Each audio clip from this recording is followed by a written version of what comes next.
জামাতের আমির সাহেব বলতে পারবে। এখানে তার আসনে কি হয়েছে, এই নাহিদ সাহেবের আসনে কি হয়েছে, তারা ফেল। তারা আন্ডারস্ট্যান্ডিংটা ফেল কার সাথে করেছে। করেছে? আন্ডারস্ট্যান্ডিংটা করা হয়েছে নির্বাচন কমিশনের সাথে। হুমকি দেওয়া হচ্ছে, তখনই তারা এই আন্দোলনে নেমে যাবে। সমঝোতা হয়েছে এটার প্রমাণ একটু উনি হাজির করুন। তারপর আমি কথা বলবো। এই দুইজন কি? প্রার্থীর ব্যাপারে যে সমঝোতা হয়েছে, এই সমঝোতার কি প্রমাণ আপনার কাছে আছে? এটা বিএনপি আপনার কি ব্যক্তিগতভাবে ইঞ্জিনিয়ারিং হতে পারে, করেছে? মিডিয়া থেকে হতে পারে। না, বিএনপি কি ইঞ্জিনিয়ারিং করেছে আপনি বলেন, তাহলে দেখবেন যে আপনি কিন্তু ইঞ্জিনিয়ারিং কথা বলেছেন।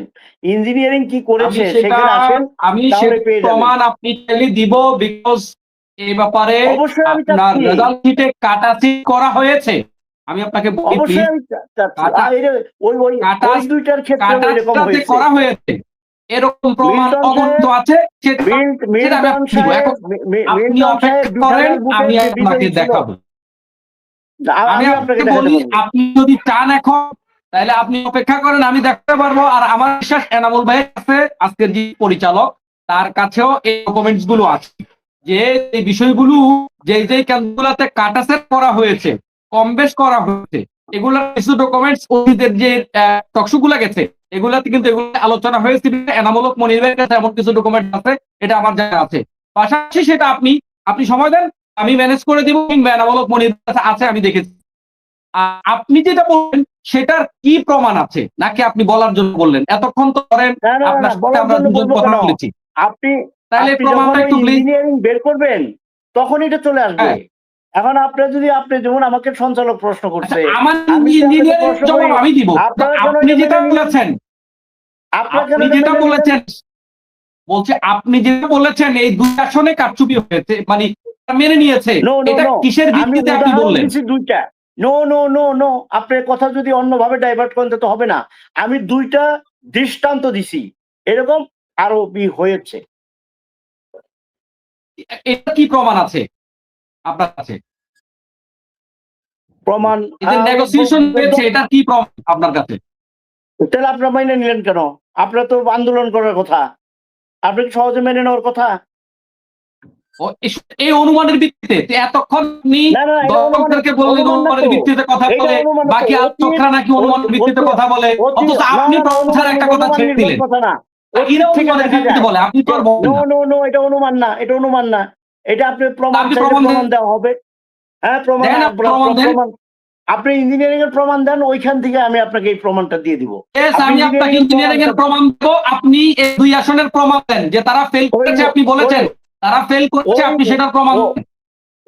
ওই প্রমাণের মধ্যে এটা আছে, ওইটা আপনি বের করে দেখিয়ে দিব আপনাকে।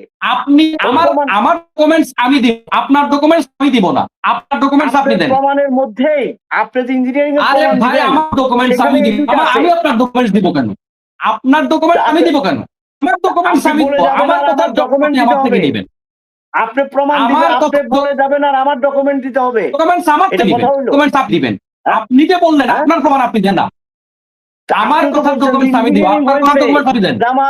জামাত ভদ্রলোকের সংগঠন, মুখ বুঝে সহ্য করছে, এই জন্য আমি বলতেছি আপনি ওইটা যে ইঞ্জিনিয়ারিং হয়েছে ওটার প্রমাণ দেন, আমি ওখান থেকে আপনার এই ঢাকার এই দুই আসনের ওখান থেকে আপনি দিবেন কেন? আপনার প্রমাণ আপনি দেন।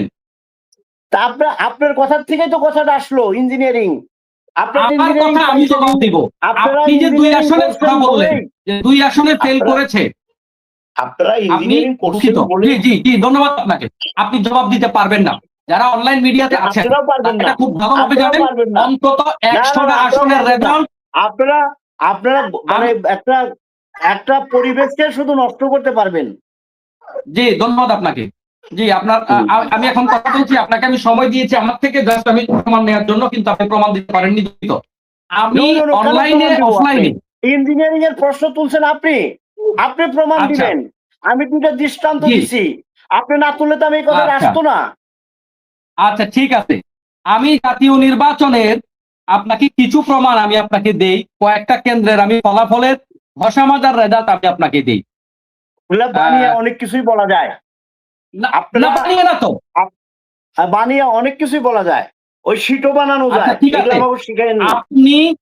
আপনি লাইনে থাকেন, আমি এনামুল হক মনির ভাইকে অনুরোধ করব, আমি আপনাকে পাঠিয়ে দিচ্ছি এনামুল হক মনির ভাই, আপনি ওনাকে ডকুমেন্টস গুলা পাঠান, কারণ উনি তো মুরব্বী মানুষ, হয়তো আমি এখানে ক্যামেরাতে দেখালে উনি দেখবে না। আপনাদের এই ডকুমেন্ট আপনি বিশ্বাস এখনই করি পাঠান, না, আপনি অনলাইনে আমি থাকা বিশ্বাস করি না। অবস্থায় আপনাকে এই পাঠানো সকল হবে। ডকুমেন্ট নির্বাচন কমিশন থেকে পরে বানানো যায়। চলেন নির্বাচন কমিশনে যাই, যদি সাহস থাকে আপনার ডকুমেন্টস নিয়ে চলেন, আমিও যাব সাথে, যদি সাহস থাকে সেই সাহস গ্রহণ আপনি করেন। কোনোটাই করবেন না, সবচেয়ে বড় কথা আপনি সত্য মানবেন না। আপনাকে ধন্যবাদ। জি, আমার বিষয়ে আমি কথা বলি, আপনার সময় শেষ। আপনাকে জাস্ট হলো সময় দিয়েছে আমার থেকে। আমার সম্পর্কে আপনারা এত মানে বিজ্ঞ গবেষক হয়ে গেছেন, আমি কি মানবো কি মানবো না সেটাও বলতেছেন। আমি তো চ্যালেঞ্জ করলাম, চলেন নির্বাচন কমিশনে যাব। আরে ভাই, আপনি আপনার সময় শেষ তো, এবার আপনি থামেন, আপনার সময় শেষ, প্লিজ আমাকে সময় দেন। জি, প্রথম কথা হচ্ছে জামাত ইসলামী ক্ষমা করেছে। আমিরে জামাত সর্বপ্রথম যে ক্ষমার ঘোষণাটা দিয়েছে, তিনি এটা পরবর্তী ব্যাখ্যা দিয়েছেন যে আমরা মূলত সাধারণ যারা আওয়ামী লীগ করে কোটি কোটি মানুষ, তাদের ব্যাপারে আমাদের কোনো বক্তব্য নেই। এটা এই কারণে নেই, কারণ হলো আমরা এত কোটি কোটি মানুষকে আমরা বিচারের আওতায় আনতে পারবো না, এরা দেশের জনগণ। কিন্তু যারা ক্রিমিনাল, যারা বিভিন্ন ধরনের কি বলে যে ফৌজদারি অপরাধী যারা, তাদের ব্যাপারে আমরা সহযোগিতা করব এই মামলাগুলা পরিচালনা করার ক্ষেত্রে। অতএব এই ক্ষমার ব্যাপারে যে কথাটা বাজারে ছাড়া হয়েছে, বাস্তব মাঠে ময়দানে কাজের ক্ষেত্রে আমরা যেটা দেখতে পাচ্ছি, বিভিন্ন জায়গায় বিএনপি অফিসগুলো খুলে দেওয়ার ক্ষেত্রে, আওয়ামী লীগের অফিসগুলো খুলে দেওয়ার ক্ষেত্রে বিএনপি সহযোগিতা করছে। এবং এবারের নির্বাচনে আমরা গোটা দেশে ঘুরার সুযোগ হয়েছে, গোটা দেশের বিভিন্ন জায়গায় আমরা গিয়েছি, আমরা যেটা দেখেছি সেটা হচ্ছে বিএনপি সরাসরি আওয়ামী লীগকে সাথে নিয়েই এই নির্বাচনী কার্যক্রমগুলো বিভিন্ন এলাকায় পরিচালনা করেছে। আর যদি নিজের স্বচক্ষে দেখার কথা বলি, তাহলে আমি স্বাভাবিকভাবে নির্বাচন পরিচালনা করার ক্ষেত্রে যেখানে আমি কিংবা আমাদের দায়িত্ব ছিল নির্বাচন, যেখানে আমরা ভোট দিতে গিয়েছি, আমরা আমাদের আসনের চারপাশে চতুর্দিকে আমরা যেটা দেখেছি সেটা হচ্ছে ম্যাক্সিমাম জায়গাগুলোতে বিএনপি ভোট কারচুপি করেছে, যার ভোট দিয়েছে এগুলার প্রমাণ যথেষ্ট আমাদের কাছে আছে। যাই হোক, এরপরে আসেন যে বিষয় নিয়ে কথা আছে যে বাজার মূল্য নিয়ে, এই যে বললো আমরা যে অপপ্রচার করি। দেখেন, আজকে এইবারের রমজানে যেটা হয়েছে আর গতবারের রমজানের সাথে যদি আমরা কম্পেয়ার করি, গত বছরের রমজান মাসে গোটা দেশে একটা আওয়াজ উঠেছিল, সেটা হচ্ছে এই যে অনেক বছর পরে দেশের মানুষ মোটামুটি মানে মোটামুটি কম দামে মানুষ বাজার খরচ করতে পেরেছে। কিন্তু এবারের নির্বাচনে যেটা, এবারের রমজানে যেটা হয়েছে সেটা হচ্ছে গত 5-10 বছরের সকল রেকর্ড গুলো ভেঙে গিয়েছে। এটা কিন্তু দুঃখজনক ব্যাপার। আজকে আমরা দেখেছি ঢাকা ময়মনসিংহ মহাসড়কের মধ্যে সিএনজিতে 10 টাকার জায়গায় 100 টাকা চাঁদা দেওয়ার কারণে, 10 গুণ চাঁদা বাড়ানোর কারণে তারা মহাসড়ক অবরোধ করেছে। এরপরে আমরা যেটা দেখতে পাচ্ছি, আমি একটু আগে আমার প্রথম পর্বে আলোচনায় বলেছি যে আমরা সবাই মিলে মাজলুম ছিলাম। এখানে দল মত নির্বিশেষে, একান্ত খাস আওয়ামী লীগ ছাড়া ধর্ম বর্ণ দল মত নির্বিশেষে সবাই মাজলুম ছিল, এবং স্পেশালি আলেম সমাজ বেশি মাজলুম ছিল। এবং আমরা আমাদের এই বাকস্বাধীনতা আমরা তখন সেভাবে পাইনি। এমন অবস্থায় এই যেই জুলাইয়ের কারণে আমরা আজকে সবাই স্বাধীনভাবে টকশোতে কথা বলতে পারছি, কেউ প্রধানমন্ত্রী হয়েছেন, কেউ বিরোধী দলে গিয়েছেন। এই পরিবেশটা তৈরি হয়েছে, এটার একেবারে যদি আমরা একক অবদান বলি, মৌলিক অবদান বলি, তাহলে জুলাই যুদ্ধ। এই জুলাই যুদ্ধের মাধ্যমে আমরা এটা পেয়েছি। আজকে আমরা যেটা দেখতে পাচ্ছি, সালাউদ্দিন সাহেব স্বরাষ্ট্রমন্ত্রী, তিনি 2-4 দিন আগেও এই কথাটা বলেছেন যে আমরা ক্ষমতায় গেলে এটা অটোমেটিক আমাদের উপরে ন্যস্ত হবে, আমরা সেটা বাস্তবায়ন করব। অথচ তিনি 2 দিন পরেই সেটা টোটালি অস্বীকার করলেন, জুলাই সনদের এই বিষয়টাকে যে বাস্তবায়নের ব্যাপারটা যেটা, এটা তিনি অস্বীকার করলেন। আজকে আমরা আবার দেখতে পাচ্ছি ঢাবির ভিসি, যারা অশিক্ষিত তাদের ব্যাপারে আমাদের কোনো বক্তব্য নাই, কম শিক্ষিত তাদের ব্যাপারে বক্তব্য নাই। আমরা যেটা জানি, ঢাকা বিশ্ববিদ্যালয়ের ইতিহাসে তুলনামূলক কম রাজনীতির সাথে সম্পৃক্ত সবচেয়ে মেধাবী একজন ভিসি ছিলেন এই ভিসি। কিন্তু তাকে গত যে 21শে ফেব্রুয়ারি ফুল দেওয়া উপলক্ষে তাকে যেভাবে হেনস্থ করা হয়েছে, ঠিক তার পরপরই তিনি ফাইনালি সিদ্ধান্ত নিয়েছেন এবং শিক্ষামন্ত্রীর কাছে তার পদত্যাগপত্র জমা দিয়েছেন।